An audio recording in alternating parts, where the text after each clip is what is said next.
Ooh, a little one. That's what we need more of, little ones. I was waiting to see if anyone would notice. I was just like, wait a minute now. How old are they? Almost 2 in end of April. Will they be presenting tonight? I'll be holding my comments for the toddler, for my questions for the toddler. There's such a thing as child labor laws. She's just popping in for a quick hello before the meeting really gets started. Hello. We're probably boring to her.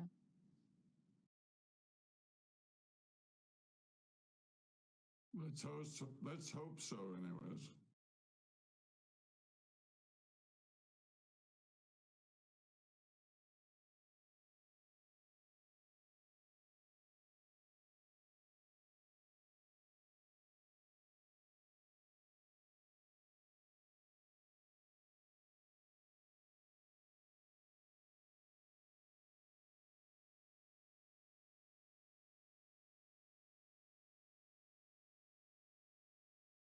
All right, we're our brief mood reset having happened and the hour of 4:30 having come and gone, I will call to order the Finance Committee meeting of Monday, March 2nd, 2026, and ask Director Schmidtke to please call the roll. Council President Vitiver. Here. Alder Revere. Here. Alder Govindarajan. Here.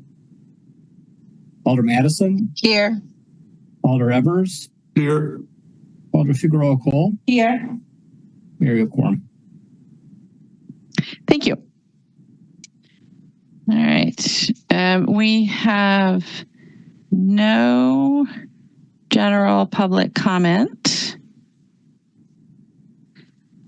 So are there any disclosures or recusals on items on tonight's agenda? Being none. And we'll move on to the consent agenda. Are there any items that members of the body would like to have excluded from the consent agenda? Alder Madison? Number 11. Number 11.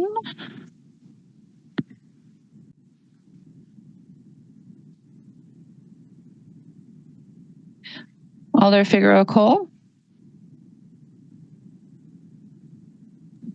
3 and 13. Numbers 3 and 13.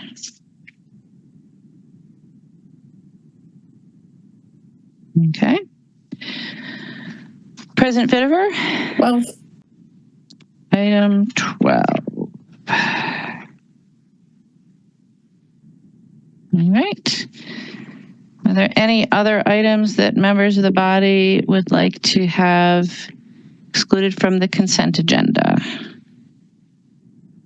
Seeing none, so we will exclude items 3, 11, 12, and 13 from the consent agenda. So President Vitiver, a motion on the balance of the agenda, please. Move to adopt. Second. Moved and seconded to adopt the balance of the agenda and the recommendations therein. Is there any objection to recording unanimous vote in favor of that motion? Seeing no objection, we'll record that vote and those items will proceed according to the recommendations as noted in the agenda. And we'll go to item 3, which is Legistar 91959, authorizing the upgrade of 6 police officer positions to police sergeant. On item 3, President Vitiver, a motion, please. Move to approve. Second. Moved and seconded to approve. Alder Figueroa Cole, do you have questions on item 3? I would like a quick summary of the math or, how this impacts this budget and next budget. Okay, we have several folks here from the police department. And so I don't know if Chief Patterson wants to start. I imagine you're going to ask Teague as well. But Chief, why don't you kick us off? Sounds good. Thank you, Mayor. Good evening, everyone. Thanks for your time tonight. As what's being proposed are 6 existing police officer upgrades to the rank of sergeants. So these are not adding to our authorized strength, but changing the totals, obviously, with regards to total number of police officer positions and sergeants. The amount that you see there is the cost of the upgrade of those 6 positions of roughly $69,000. And what we're proposing is covering that through salary savings this year. We've had some unexpected attrition early in the year that will, I think, help cover it this year, but it would need to be added to, obviously, our base in 2027. So we did meet with HR. We did discuss this with City Finance ahead of bringing forward this resolution.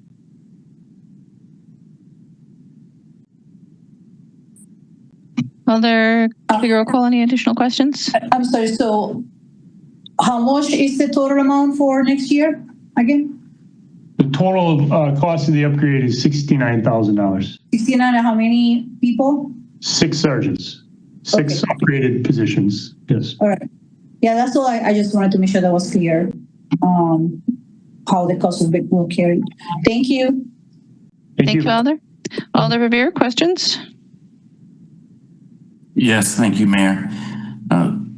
Chief, could you just confirm my read of the resolution, and that is that the intention is that all 6 new sergeant positions would be street supervisors, would be patrol sergeants?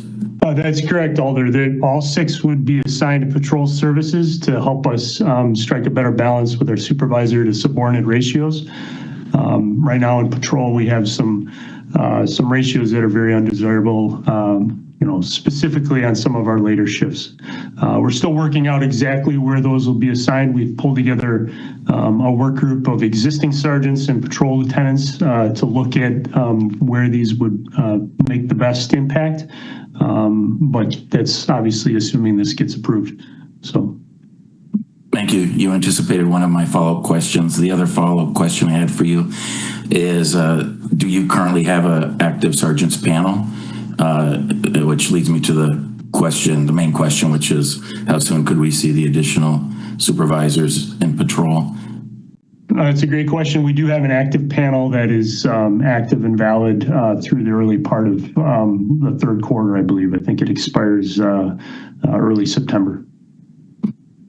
So we could see them on the street when? Would you say, JP? Soon after the resolution, if approved, I think we could see them relatively quickly. There's some training time, obviously, that would need to take place before they hit the ground as full-fledged supervisors, and we would need to conduct a mid-year shift shuffle because these would be obviously new positions that don't currently exist in patrol at this time. But probably by early summer, Alder, I had to pick an exact time period.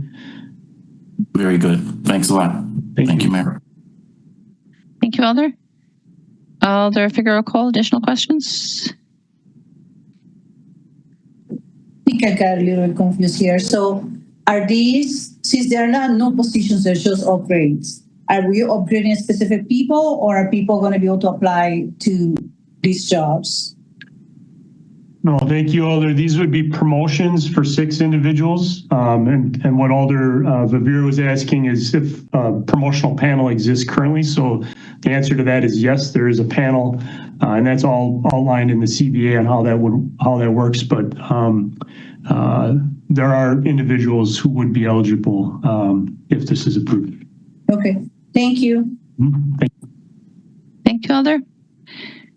Any other questions for the chief on item 3? Seeing none, then item 3 has been moved and seconded. Is there discussion? Seeing no discussion, item 3 has been moved and seconded. Is there any objection to recording unanimous vote in favor? Seeing no objection, we'll record a unanimous vote in favor of item 3. Thank you, Chief. Thank you, Teague, for being here. And we'll go on to item 11, which is Legistar 92031, authorizing the City of Madison Community Development Division to accept a proposed grant from the Oscar Rennenbaum Foundation to help fund a 4-year neighborhood-based older adult pilot program, amending the Community Development Division's 2026 adopted operating budget to recognize receipt of the first year's installment of that grant and authorizing its expenditure, and authorizing the mayor and city clerk to execute a grant agreement with the foundation to accept that grant. On item 11, President Vitiver, a motion, please. Move to approve. Second. Moved and seconded. Alder Madison, you had questions? Yeah, I was just hoping for a brief overview about the pilot and when it would start. Okay, it looks like we have Yolanda Shelton-Morris here from CDD. Good evening, everyone. So the program will start as soon as we are able to fill the 2 positions that would come from the funding to support this initiative. We hope to start recruitment for that in early spring. So I would say sometime between towards the end of this month or into April, and hope to have those positions in place as early as May or June at the latest. And then do you mind talking just a little bit about the pilot in general? Sure. Or it'll be, I was going to say, my bad. If it'll be more defined with the positions, then I'll come back later. But I'm just a little overview of it, like what you're hoping for. Sure. So the pilot is meant to expand our current outreach and engagement efforts that we currently do. So we currently have 2 full-time program and outreach coordinators who are placed at the Madison Senior Center. They do provide and facilitate and implement programming at the Madison Senior Center, but they also work outside of the Senior Center. So they currently have a portfolio of geographic locations and agencies on different sides of town that they work closely with to provide programming at those spaces. So senior living communities across the city of Madison that may have older adults who want to engage in programming, but for whatever reason aren't able to come to the senior center, we make sure that we take that program to them directly, whether that's partnering with another organization that's providing programming, Foundation for Black Women's Wellness, or the UW Alzheimer's Research Center. We partner with those agencies to then provide that same programming that we would either have at the senior center or that could be provided by another service provider. So this pilot is to expand that. And we're particularly going to expand that in neighborhood centers or other agencies who do not currently have either staff that provide support for older adults or don't have a dedicated program for older adults. So this would allow us to work with those agencies to provide more regular programming that could take place maybe weekly or bi-weekly or just on a more regular basis. So the 2 positions will be in addition to the 2 program and outreach coordinators that I already have on staff. And essentially they would be assigned a portfolio of agencies or centers to work with directly to provide that programming on a regular basis. That's dope.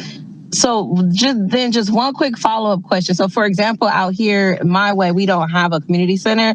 We'll have the library soon. So I could have sworn I might have heard that Newbridge might offer programming at the library, but would it sort of capture some of that where if you're in an area of the city that doesn't necessarily have a community center established and someone or agency is already providing older adult programming who might be coming out here, it would kind of capture that, like figure out where we're not doing programming and expand out, if I'm hearing it correctly. So, okay.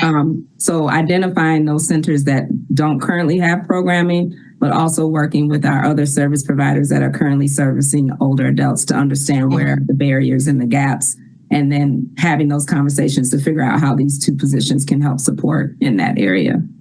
Gotcha.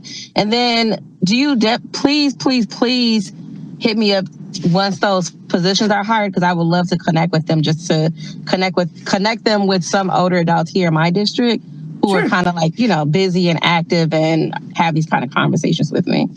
Absolutely. Okay. Thank you. Mm-hmm. Thank you, Alder. Alder Figueroa-Cole, questions? Thank you. Yolanda, so these 2 positions will then be for the term of the grant, and there will be temporary positions or contract positions? That is correct. Yes. Okay. So again, to just making clear that will not be rolled into the cost to continue, that will be part of the grant. Correct. They are part of the funding that we'll be receiving. And if we are to maintain them, we will need to find additional resources to be able to do that. Thank you. Yep. Thank you, Alder. Any other questions on item 11? Seeing none, then item 11 has been moved and seconded. Thank you, Yolanda. Is there any discussion? Alder Madison? Sorry, I just wanted to say congratulations on the grant, because whatever it took to get it, y'all got it. So I really love that. So congratulations. Thank you, Alder. I do think that congratulations are in order to Yolanda and her staff, but also thanks to the Rennenbaum Foundation. They were very strong partners in developing this idea. And I think also thanks are due to EQT by Design for doing the initial assessment of our older adult services and really highlighting the need to provide more services around the community rather than just through the Madison Senior Center, because this pilot program stems directly from that analysis and the work that the folks at the Senior Center and under Yolanda's leadership have been doing. So kudos all the way around. Any further discussion on item 11? Seeing none, it's been moved and seconded. Is there any objection to recording a unanimous vote in favor of item 11? Seeing no objection, we'll record that vote on item 11, and we'll move on to item 12, which is Legistar 92015, amending the 2026 Economic Development Division Land Banking Program to add $4 million of GEO borrowing supported by TID 44 and authorizing the execution of a purchase and sale agreement with RDC Development LLC or their successors and assigns for the purchase of 17 properties addressed as 404 Cottage Grove Road, 514, 526, 533, and 551 Penny Street, 3752 Sargent Street, 3708 Olbrich Avenue, 702, 804, 808, 812, 816, 820, 824, 828, and 832 Royster Avenue, and 501 Grand Oak Trail, all in Madison, for land banking purposes, and authorizing the expenditure of funds for environmental assessment, title work, closing costs, holding costs, any necessary demolition work, and pre-development costs for the same properties, all totaling $6.2 million. On item 12, President Vitiver, a motion, please. You have to approve. Second. Moved and seconded to approve item 12. President Vitiver, you had questions? Yeah, I was just hoping we could have a brief presentation on this project and why it's being proposed and why now. Yep. We have Director Wachter here. Sure. So I don't have a formal presentation, but I can walk through the high-level reasons. So the city's land banking program has guidelines that sort of direct staff on where to look for properties. So we're looking at major transit corridors. We're looking at areas that the city has identified through plans as areas of change where we want to see redevelopment happen. We're also looking in particular for sites that make sense for housing, affordable housing. So there's a wide variety of criteria that sort of goes into maps and things that get at that. This site in particular, the city has been actively involved with for quite a while, having a special area plan. And then as the library and apartments developed, we have a vested interest in that we own property here already with the library. It's in a TIF district, so it checks a lot of those boxes that would draw our attention here. We became aware last year that the property was going up for sale. As you probably know, they have a master plan for the whole site, and a good chunk of it's been developed, but it's been a number of years since any of the currently vacant sites have really seen a lot of activity. So we saw this as an opportunity for the city to purchase property that would allow us to really push that master plan forward. And it has sites that are really lined up for a variety of housing types, including ones that we're really really interested in working on. Like there are a couple sites here that are set up specifically in a shape that allows for townhouse style development.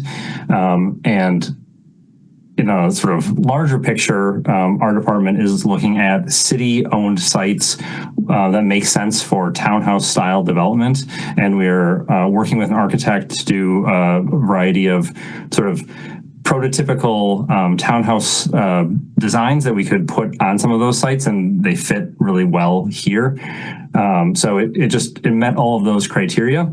We're also in the middle of the city's southeast area plan, which covers this area and is looking at the broader southeast side. And this is identified as an area where we'd like to see more redevelopment happen. So we think that we could spur that to happen. I guess on top of that, we have a unique sort of timing opportunity here, and that this TIF district is healthy, but it's sort of at the end, towards a little bit closer to the end of its life. So it's able to do this project. And it's sort of set up at a good time to spend this amount of money at this time. Can you tell us a little bit about why the developer is selling it? So why hasn't the existing developer been able to work with the land? And what challenges might we face with the city owning it going forward? Sure. So I have not spoken myself with the developer. The developer had good luck with this first run of things, but in general, just to be honest, this developer doesn't do a lot of multifamily infill type of housing. This is not their sort of core business. Challenges that we could have here. Well, we know a lot about the site already because we've been actively involved, so we're very aware of previous environmental concerns and the cleanup that's happened and the infrastructure that's gone in. So I think we have fewer unknowns than we would normally have in a project. Also, usually when we're land banking, we have to assemble all of the sites and put in the infrastructure and knock down the buildings. We don't have to do any of that here. That sort of pre-work has already been done to set it up so that we could move ahead much more quickly with some redevelopment projects than we normally would.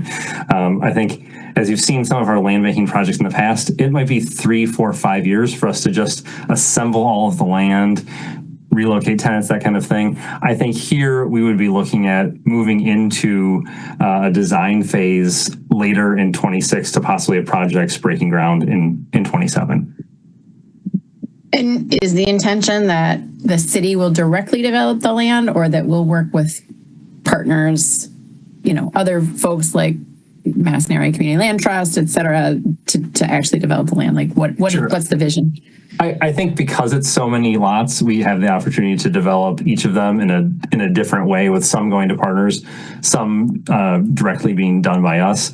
In particular, the townhomes, we're exploring what it would look like for us to develop it as part of this larger portfolio of townhomes. But it certainly doesn't have to be us. I think as we sort of finish up the Southeast Area Plan, we'll get a little more community feedback about what people want to see here, and that'll help direct who the right people are to develop each piece. But it's probably a mix of rental, ownership, a variety of price points, so lots of opportunities. One of the pieces of criticism that's been leveled is the presence of high voltage power lines. Though when I looked at Google Maps, it doesn't seem like they're over the actual parcels to be developed. So I don't know if you just want to speak to that. Right. So there are power line easements that touch some of the properties, not the larger ones. It's really in the northwest corner. There are lots that are affected by that, and that will limit what those could be developed as, but that's not really it's not the higher density development pads that are affected. Thank you. Thank you, Alder. Other questions on item 12? Seeing none, thank you, Director Wachter. Item 12 has been moved and seconded. Is there any discussion? Seeing no discussion, item 12 has been moved and seconded. Is there any objection to recording unanimous vote in favor? Seeing no objection, we'll record a unanimous vote in favor of item 12 and move on to item 13, which is Legistar 92053, amending the city's 2026 adopted budget to appropriate $70,000 from the general fund contingent reserve to fund the water utility, stormwater utility, and sewer utility portions of MadCap for the remainder of 2026. On item 13, President Vitiver, a motion, please. Move to approve. Second. Moved and seconded to approve item 13. Alder Figueroa Cole, you had questions? Yes, can I get a summary of that? There seemed to be some confusion on the public about what we're trying to accomplish here. Why are we doing this, and what will the impact of it will be on this budget and the next budget? Thank you. Deputy Mayor Baumel is here. Good evening. Hi. This is essentially a change of funding source proposal for the MadCap program. As you're aware, most likely this is the Madison Customer Assistance Program, where we provide up to $30 a month rebate on utility bills for low-income customers. This is across the municipal utility bill is spread across water, sewer, stormwater, urban forestry, resource recovery, and landfill. And some of those are funded by general fund already. The water, sewer, and stormwater portions were funded through rates. So they're ratepayer funding as opposed to taxpayer funding. A recent decision from the Public Service Commission has essentially said we can no longer fund those with utility funds. They've said that about water. We think the decision has similar implications for storm and sewer going forward. And therefore, if we're going to continue the program to as this affordable, we need to identify a new funding. Proposing that there's a kind of a timeline laid out by the Public Service Commission by which we need to ramp down the utility funding. And we're proposing to, in order to keep the program going and alive, to replace those utility funds with general funds. We think that remainder we would need in 2026 would be around $70,000. And we're estimating annual after that would be, the number we're using is 188,000. For comparison, last year, the total was 162,000. That's not 188,000 of new money. I'm sorry, that is 188,000 of new money. The total program then from general fund would be around 200,000 under that estimate. And does that answer your question, Alder? Yes, it does. Do you happen to have with you how many people applied for the benefit from the program last year? Krishna Kumar is here as well, and although it's not entirely water funded, they run the municipal service bill. Krishna, I think you said last week that there's around 450 households on the program at the moment. Is that correct? Okay. And in terms of how that compares, I think the best data that we have would show that that's about a third of people who likely meet the income threshold, but I'll note you have to pay a municipal service bill. If you're a renter, some number maybe pay theirs, but I think the majority do not pay their own. So not everybody who meets the income threshold is actually the bill payer, and therefore not all would be eligible. Okay. Well, thank you. I appreciate the information. Sure. Thank you, Alder. Alder Revere. Thank you, Mayor. And thanks, Christy and Krishna. One of my questions was just asked and answered. So the next question I had was the modifications that are proposed in the resolution.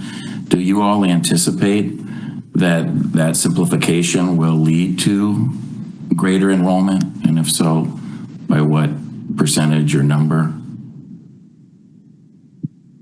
Well, Krishna and I are looking at each other without knowing it. I guess I'll start and you can add. I think we think it's possible.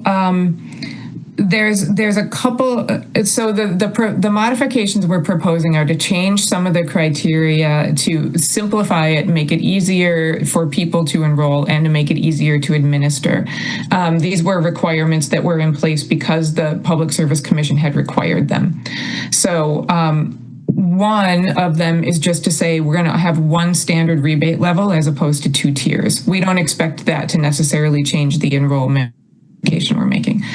Another is it had required you sign up for conservation prior to enrolling. We're now proposing that would be something offered after but not required before.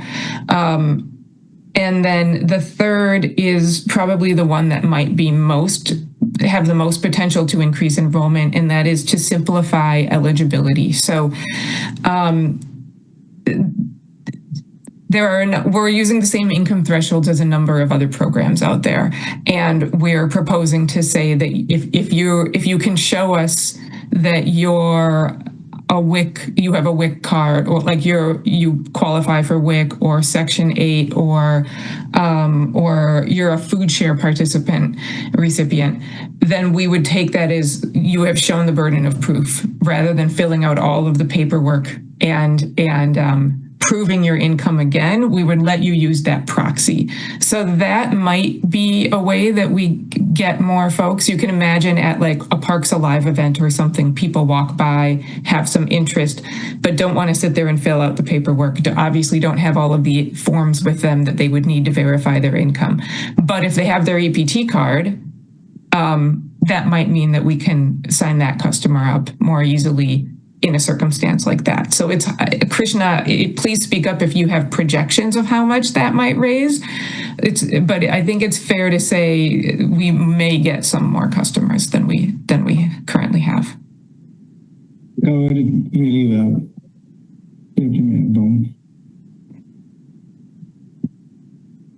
Well, I would also just add the bit about staff time, that part of this is about making it take less staff time to verify eligibility. And so in addition to potentially signing up more folks who are eligible, we hope that it will reduce the amount of staff time needed to administer the program overall. I appreciate that. Yeah, thank you all. I do have another question related.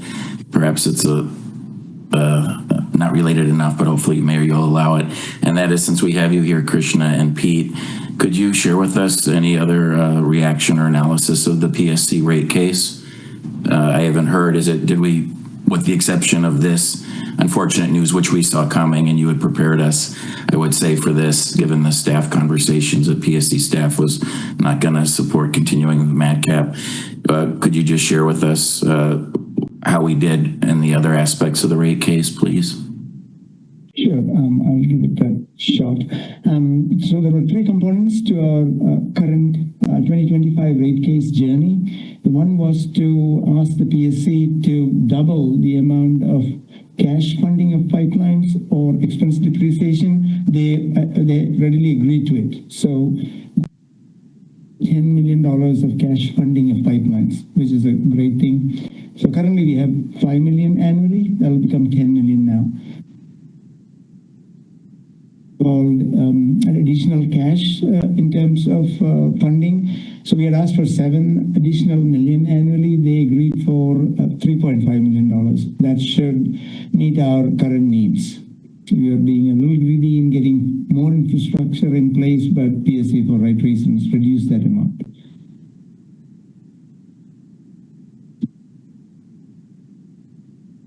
Were there any other aspects of their decision that you think are worth sharing? Those are the 3 big ones, Alder. Very good. Well, thank you. And I will say, too, this is the first time you've appeared before us since your retirement announcement, Krishna. So early congratulations on your impending retirement in June. It's been a pleasure working with you, but hopefully we'll see you again here before June, perhaps. Thank you. Thank you, Mayor. Thank you, Alder. Alder Madison, questions? Thank you, Mayor. I just wanted to ask, I know Deputy Mayor Bama was sharing you know, how you all are making it easier, how it's much easier for folks to apply now. But I'm just process wise, will this all be shared with folks that the city funds who are likely qualifiers for this program? You know, like our community centers, the older adults agencies, for example. I think our plan is to get the word out in all of the ways we can. I think we are waiting to make sure that this is moving forward, but then we'll have some communications to put out about how we're simplifying the program, and happy to take input on that as well. Yeah, just in case I forget, if you could definitely note to just circle back to me, I would love to chat about ways to get it out there to folks who can help them also, you know, complete whatever the thing is to complete it. Yep, will do. Thank you. Thank you, Alder. Alder Figueroa Cole, questions? One more question, maybe silly question. Have we, do we deplete the funds that we reserved every year? Do we actually use everything that we budget for this program? Krishna, that might be a better question for you. Sure. No, Alder, estimating about 1,500 eligible participants for this program. It depends on how many would apply any given year. So we kind of budget hoping for a larger enrollment, so we have unspent dollars, strictly speaking, from what we had originally budgeted. But now the ask for year seems to be pretty realistic. Okay, thank you. So it sounds like we will have some kind of a buffer if the program takes off at a higher rate. Right. Absolutely. Yeah. Okay, thank you. Thank you, Alder. Any other questions on item 13? Seeing none, thank you, Christy and Krishna. Item 13 has been moved and seconded. Is there any discussion? Seeing no discussion, item 13 has been moved and seconded. Is there any objection to recording unanimous vote in favor? Seeing no objection, we'll record unanimous vote in favor of item 13. That is the last item on our agenda. I would entertain a motion to adjourn. Second. Moved and seconded to adjourn. Is there any objection to recording unanimous vote in favor? Seeing no objection, we stand adjourned. Have a good evening, everyone.